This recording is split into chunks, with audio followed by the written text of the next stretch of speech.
الذين ضل سعيهم في الحياة الدنيا وهم يحسبون أنهم يحسنون صنعا أولئك الذين كفروا بآيات ربهم ولقائه فحبطت أعمالهم فلا نقيم لهم يوم القيامة وزنا ذلك جزاؤهم جهنم بما كفروا واتخذوا آياتي ورسلي هزوا صدق الله العظيم اللهم صل على سيدنا محمد وعلى آل سيدنا محمد وبارك وسلم. سورہ کہف ہے اور آج کی دنیا کی ایک سچی تصویر ہے، اور آج کی دنیا کی قرآن کی ان آیات میں، اس آئینے میں ایک سچا نقشہ ہے آج کی زندگی کا، کہ لوگ ہیں کہ ان کی ساری دوڑ دھوپ اور ان کی ساری کوششیں اس دنیا کی زندگی میں گم ہیں. ان کی زندگی کا اول آخر مقصد یہ دنیا کی زندگی ہے، وہ اسی کی خاطر جینا چاہتے ہیں، اسی کے لیے وہ پڑھنا چاہتے ہیں. ذالک مبلغہم من العلم، ان کا علم بھی یہیں تک ہے. اللہ کے نبی فرمایا کرتے تھے اللہم لا تجعل الدنیا اکبر ہمنا ولا مبلغ علمنا، اللہ یہ دنیا میرے علم کا مقصد نہ بنے، کہ میری زندگی کا حاصل ہی یہ دنیا ہو.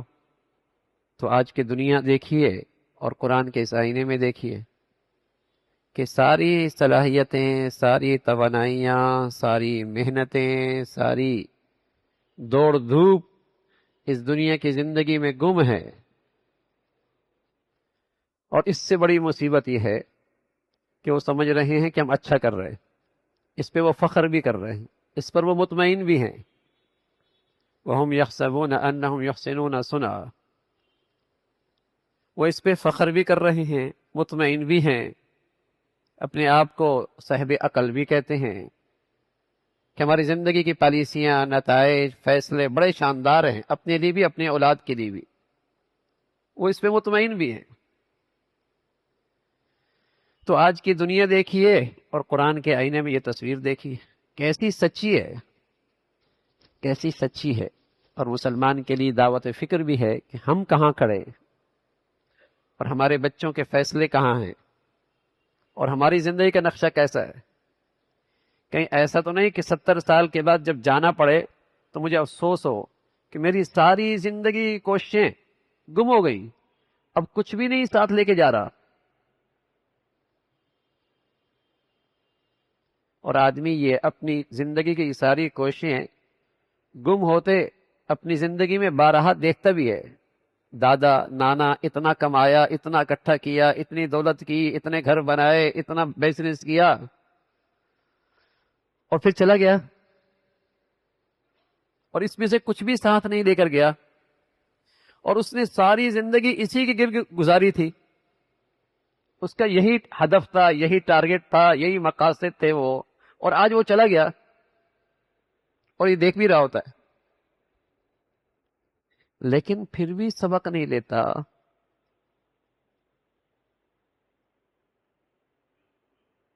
تو اللہ تعالیٰ فرما رہے ہیں کہ پھر یہی بات ہے کہ اولئک الذین کفروا بآیات ربہم، وہ اپنے پالنے والے رب کی ان آیات کا وہ انکار ہی کرتے ہیں، وہ اللہ سے ملاقات کے ہی انکاری ہیں، وہ اللہ سے ملاقات ہی کے انکاری ہیں، اگلی زندگی کا ان پر ایمان یقینی نہیں ہے. ورنہ آدمی جب عقل والا ہوتا ہے تو وہ ضرور نتیجے کو سوچتا ہے کہ اس کا نتیجہ کیا آئے گا، 70 سال کے بعد، 60 سال کے بعد، 80 سال کے بعد، 100 سال کے بعد، پھر نتیجہ کیا آئے گا. نتیجہ ضرور، اس لیے کہ اللہ نے اس کو جانور تو بنایا نہیں ہے، انسان بنایا ہے، اور انسان وہ ہوتا ہے جس کو اللہ عقل دیتے ہیں اور وہ نتیجہ اور تمیز کرتا ہے صحیح غلط میں. تو اللہ نے اسے عقل دی ہے، لیکن پھر بھی یہ عقل بھی رکھتا ہے اور پھر یہ ایسا کر رہا ہوتا ہے. فرمایا اس کی وجہ یہی ہے کہ یہ رب کی آیتوں کا ہی انکاری ہیں، اللہ ہی کو نہیں مانتے. اللہ ہی کو نہیں مانتے، اور اس سے ملاقات کی ہی انکاری ہیں کہ اس کے بعد بھی ایک زندگی ہے۔ جب یہ بات ہے تو پھر فحبطت اعمالهم، ان کے سارے اعمال برباد ہو گئے۔ قرآن کے یہ الفاظ بڑے قابل توجہ ہیں، فحبطت اعمالهم۔ بہت سے فتنے سے یہ الفاظ پردہ اٹھاتے ہیں۔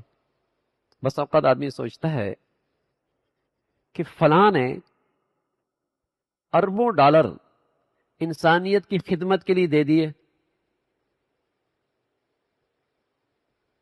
انسانیت کی خدمت کے لیے دیے، اور فلاں نے انسانیت کی اتنی خدمت کی ہے، تو پھر وہ جہنم میں جائے گا۔ تو اللہ تعالیٰ نے بتایا کہ جب وہ اللہ کو مانتا ہی نہیں ہے تو پھر اللہ سے معاوضے کی امید کیسے رکھ رہا؟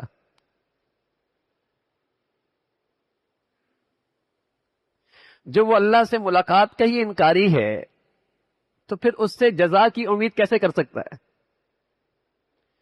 وہ تو اس نے جس کے لیے کیا لے لے اس سے بدلا۔ کسی خدمت کی کوئی قیمت نہیں، کسی عمل کی کوئی قیمت نہیں۔ ہر خدمت اور عمل کی قیمت اس وقت ہوتی ہے کہ وہ خدمت اور عمل کس کے لیے کیا۔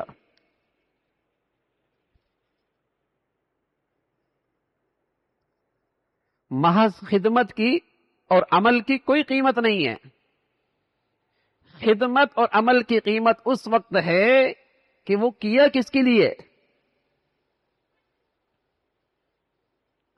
اللہ کے لیے کرتا تو معاوضہ ملتا نا، یہ خدمت اللہ کے لیے ہوتی تو انعام ملتا نا۔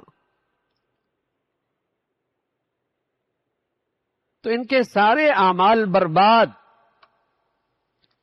بس اوقات آدمی کہتا ہے وہ بڑا سوشل ورک کرتا ہے، بڑی انسانیت کی خدمت کرتا ہے۔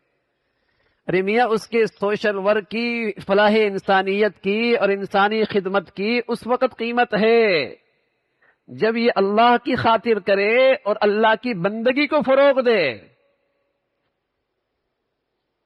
اور اگر یہ اللہ کی بغاوت کی زندگی کو فروغ دے رہا ہے تو یہ خدمت نہیں، یہ جرم ہے۔ اس کی مثال سمجھیے، اس کی مثال سمجھیے۔ یتیم بچے کی تعلیم و تربیت کے خاطر اس کو تھپڑ مارا، یتیم بچے کو اس کے تعلیم و تربیت کے خاطر تھپڑ مارا۔ یہ تھپڑ مارنا بھی نیکی اور اس کی خیر خواہی۔ اور اسی یتیم کو آوارہ بنانے کے لیے کپڑے پہنائے، کھانا کھلایا، پانی پلایا۔ اسی یتیم کو آوارہ بنانے کے لیے کھانا کھلایا، پانی پلایا، کپڑے پہنائے، یہ جرم ہے، یہ جرم ہے۔ آوارہ بنانے کے لیے، آوارہ بنانے کے لیے اسی یتیم بچے کو آپ نے کپڑے پہنائے، کھانا کھلایا، پانی پلایا، لیکن مقصد کیا ہے؟ بے دین ہو جائے، آوارہ ہو جائے، اللہ سے دور ہو جائے۔ یہ جرم ہے۔ پہلے آپ نے اسی یتیم بچے کو تھپڑ مارا لیکن تعلیم و تربیت کے لیے، اسے اچھا انسان بنانے کے لیے، اللہ کے قریب کرنے کے لیے۔ یہ نیکی ہے، یہ خیر خواہی ہے۔ تو میرے عزیزو، کوئی عمل محض اور کوئی خدمت محض دیکھنے سے اچھی نہیں ہوتی۔ دیکھیے یہ عمل ہو کس کی خاطر رہا ہے، یہ خدمت کس لیے کی جا رہی ہے۔ آیا اس سے اس دنیا میں اللہ کی بندگی فروغ پا رہی ہے یا اللہ کی نافرمانی اور سرکشی فروغ پا رہی؟ تمہاری اس خدمت سے اور تمہارے اس سوشل ورک سے بتائیے، لوگ اللہ کے قریب ہو رہے ہیں، اللہ کا دین فروغ پا رہا ہے، اللہ کے دین کی حفاظت ہو رہی ہے، یا اس سے بے دینی کو طاقت مل رہی ہے، بے دینی طاقتور ہو رہی ہے، معاشرے اور سوسائٹی میں بے حیائی فحاشی وہ پنجے گاڑ رہی ہے، تو یہ پھر خدمت نہیں ہوئی۔ تو بس اوقات خیال آتا ہے نوجوانوں کے ذہنوں میں کہ اس نے انسانیت کی خدمت کے لیے تو اربوں ڈالر دے دیے۔ ارے بھائی، جس کے لیے دیے اس سے لے لے بدلہ۔ اللہ کے ہاں تو کوئی بدلہ نہیں، اس لیے کہ وہ تو اللہ کی قدرت کی نشانیوں کا انکاری ہے، وہ اس کے دین کے شاعر کا انکاری ہے، وہ تو اللہ سے ملاقات سے انکاری ہے۔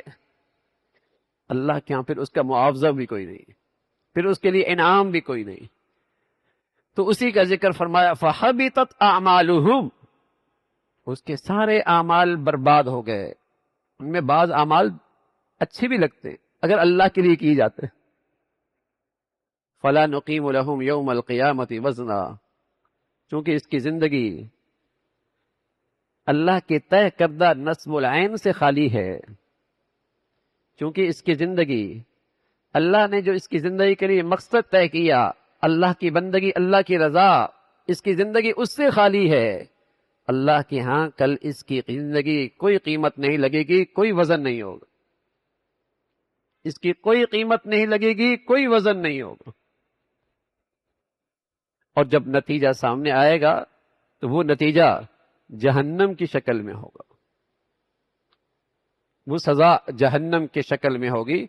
اور ساتھ فرمایا کہ ان جہنمیوں کی ایک اور بھی نفسیات ہے، ان جہنمیوں کی ایک اور بھی نفسیات ہے، یہ ذہنی فکری لحاظ سے انتہائی پست ہوتے ہیں کہ وہ دین کے شاعر کا مذاق اڑاتے ہیں۔ وَاتَّخَذُوا آیَاتِي وَرُسُلِي هُزُوًا، ان جہنمیوں کی ایک اور علامت بھی ہے، وہ ذہنی اور فکری اخلاقی طور پہ انتہائی پست ہوتے ہیں کہ وہ دین کے شاعر کا مذاق بھی اڑاتے ہیں، اور جو اللہ کے بزرگ، اللہ کے نیک بندے ان دینی شاعر کی تبلیغ کرتے ہیں اور اللہ کی ان شاعر کی بات کرتے ہیں، ان کا بھی مذاق اڑاتے ہیں۔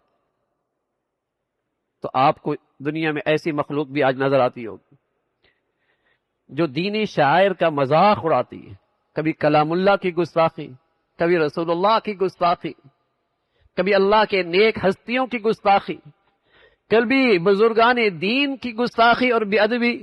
جہنمیوں کی ایک شناخت یہ بھی ہے جو قرآن نے بتائی کہ وہ انتہائی ذہنی فکری اخلاقی لحاظ سے